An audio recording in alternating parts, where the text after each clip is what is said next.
It's June 4th, 1989.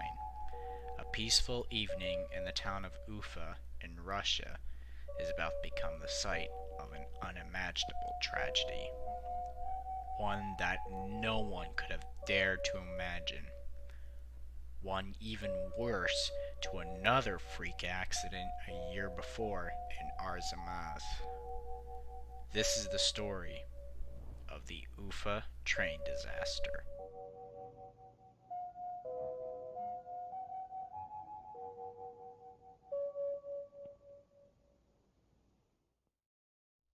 Late in the evening, two passenger trains were traveling on the Trans-Siberian Railway through the Ural Mountains on the Kuibyshev Railroad.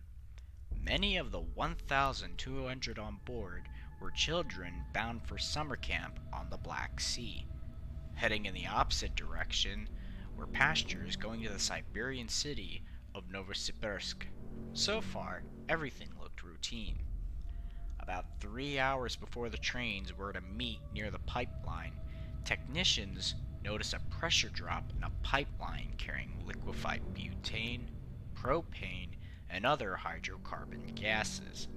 Instead of locating the leak, the crew instead increased the flow to maintain normal pressure. The escaping gases dissipated into a cloud that hovered near the line.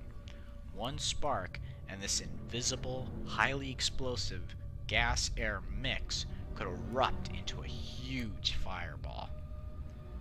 Sadly, that was exactly what they will get.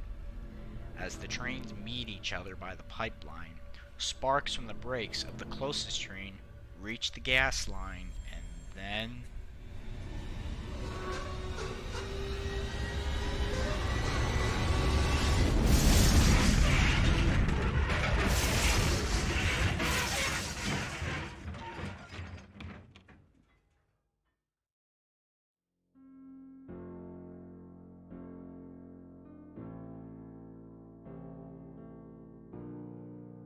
the gas cloud explodes, creating an explosion equivalent to the bomb dropped on Hiroshima. The locomotives of both trains are incinerated, and passenger cars are thrown sideways and dented from the force. 575 people lose their lives, and 800 suffer severe injuries from burns to brain injuries. Of the victims, 181 were children. This freak accident is one of the worst in Soviet railroad history. Just years prior, you had the Chernobyl nuclear plant explode in 1986, and now you have this disaster. Military detachments and medical teams were mobilized ferrying severely burned victims to hospitals in several cities and arranging accommodations for hundreds of desperate relatives who poured in to seek news of their loved ones.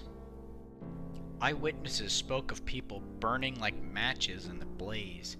The rescue operation involved over 100 ambulances, and rescuers used helicopters from a local helicopter training college to carry the severely injured to hospitals.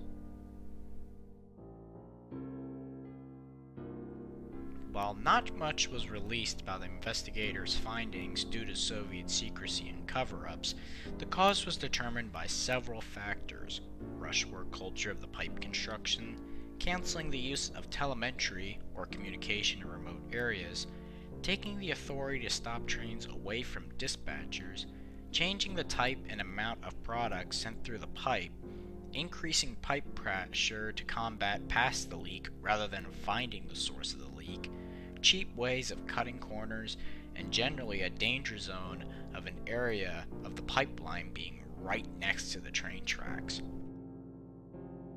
Soviet leader Gorbachev called the pipeline workers' actions mismanagement, irresponsibility, and disorganization, and we can only agree with him. In the end, the charred passenger cars and locomotive remains were hauled away for scrap. 7 passenger cars were never found again, being reduced to mere ash.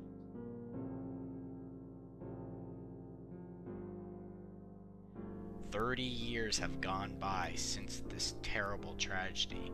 Hopefully, something like this is never